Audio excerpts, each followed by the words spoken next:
بسم اللہ الرحمن الرحیم۔ معزز طلباء کرام، ہدایت النحو جو کتاب ہے علم نحو کی مشہور ترین کتاب ہے، جو کہ مدارس عربیہ کے نصاب کا حصہ ہے، اور جتنے بھی مدارس ہیں چاہے ان کا تعلق کسی بھی مکتبہ فکر کے ساتھ ہے، سب کے نصاب میں تقریباً ہدایت النحو کی جو یہ کتاب ہے ہدایت النحو یہ شامل ہے۔ ہدایت النحو کی اہمیت و افادیت سے اساتذہ کرام بخوبی واقف ہیں۔ نحوی قوانین اور اصول کو یاد رکھنے اور سمجھنے میں اس کی ترتیب کا کوئی ثانی نہیں ہے۔ اگر یہ کتاب محنت اور توجہ سے پڑھ لی جائے تو مسائل نحویہ کے حق میں دوسری کتب سے یہ بے نیاز کر دیتی ہے، اور ان مسائل کو یاد کرنے کے بعد عربی عبارت کے پڑھنے اور سمجھنے میں کوئی دشواری اور الجھن نہیں ہوتی، اور تمام علوم نبویہ یعنی تفسیر، حدیث، فقہ، اصول فقہ وغیرہ کے حصول میں ممد و معاون ہوتی ہے۔ چونکہ ہر علم و فن کو شروع کرنے سے پہلے اس علم و فن میں بصیرت پیدا کرنے کے لیے چند باتوں کا جاننا ضروری ہے۔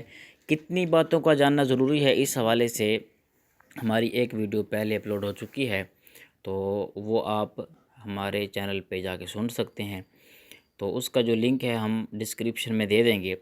تو ابھی چونکہ جو سبق اول ہے یعنی پہلا جو درس ہے وہ مصنف علیہ الرحمہ کے تعارف کے متعلق ہے۔ مصنف علیہ الرحمہ کے تعارف سے پہلے ہدایت النحو کے مصنف کے متعلق کچھ تحقیق سماعت فرمائیں۔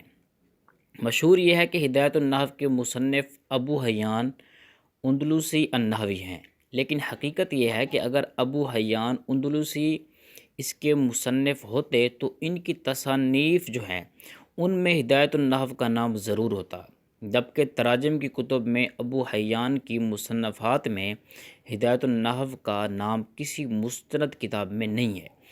دوسرا یہ کہ یہ کتاب ان کی تصنیف ہوتی تو عرب ممالک میں ضرور مشہور ہوتی، حالانکہ عرب ممالک کے لوگ اس کتاب کو جانتے نہیں ہیں۔ اس سے معلوم ہوتا ہے کہ یہ ابو حیان کی کتاب نہیں ہے۔ دوسری بات یہ ہے کہ کشف الظنون عن اسامی الکتب والفنون میں ہدایت النحو دو شخصوں کی طرف منسوب ہے، ایک ابن درستوہ عبداللہ بن جعفر نحوی المتوفی 327 ہجری، ایک تو یہ ہیں۔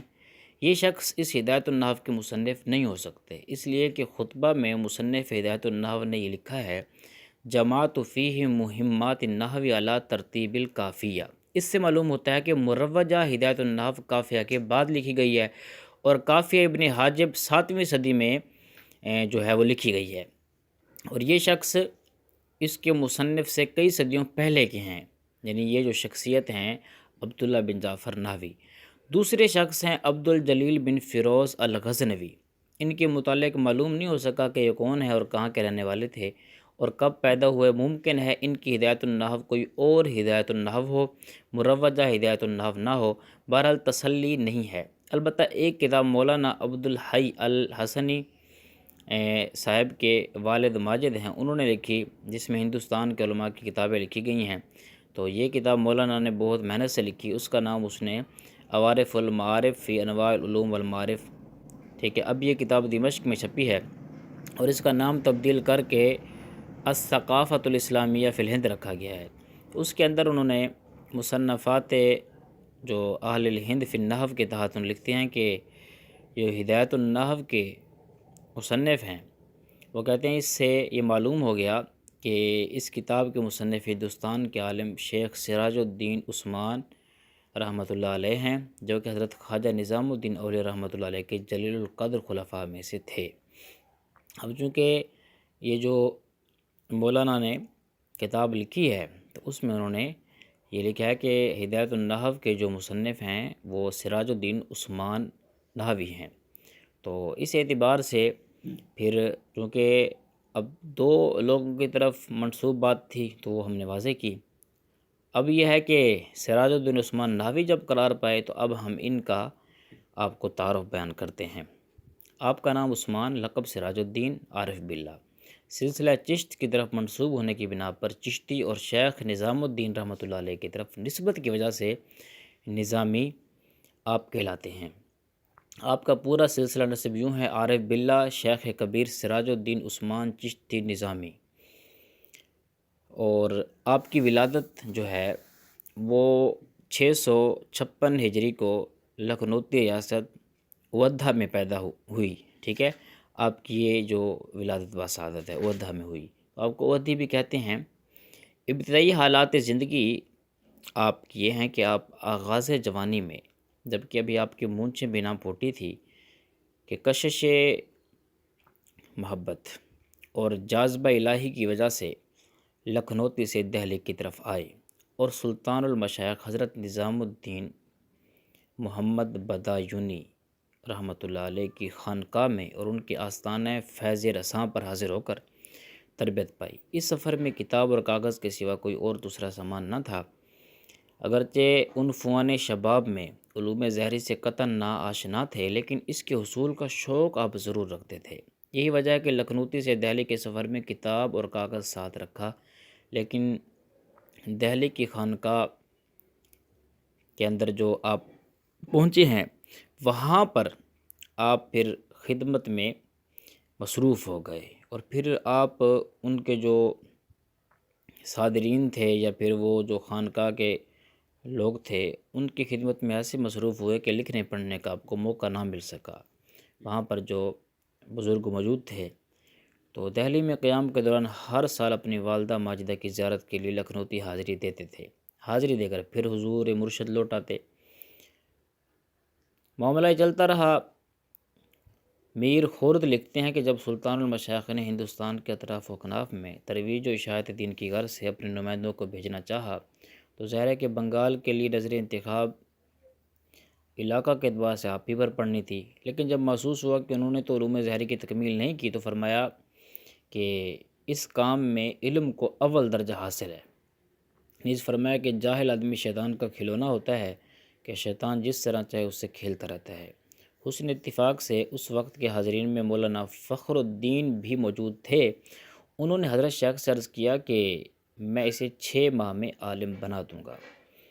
آپ نے پھر علم و صرف پڑھی، چنانچہ مولانا فخر الدین صاحب نے آپ کو غیاث پور میں شیخ سراج الدین جو آپ خود ہیں مصنف، ان کو علم و صرف میں تعلیم دینا شروع کی۔ اولاً میزان و صرف، قواعد اور گردان ہائے صرف کی تعلیم دی۔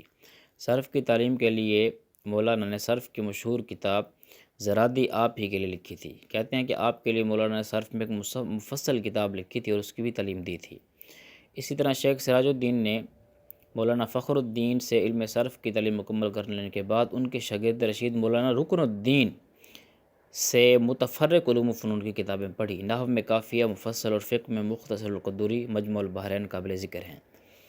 اسی طرح صاحب خزینۃ الاصفیاء نے لکھا کہ آپ 6 ماہ کی مدت میں اس رتبہ پر پہنچ گئے تھے کہ کسی دانش مند کو علمی مباحثہ کی مجال نہ تھی اور ان سے علمی مباحثہ کی تاب نہ لا سکتا تھا۔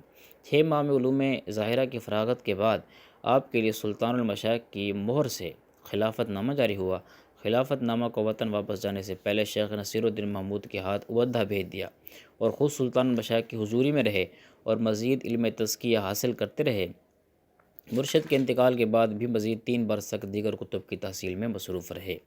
مزید پھر 3 برس گزر جانے کے بعد شیخ سراج الدین لکھنؤتی کو تشریف لے گئے۔ اپنے ساتھ اپنے مرشد کے عطا کردہ چند کتابیں اور کچھ کپڑے بھی جو مرشد نے عنایت فرمائے تھے اپنے ساتھ لے گئے اور لکھنؤتی کو اپنے ظاہری و باطنی حسن بے مثال سے آرائش بخشی۔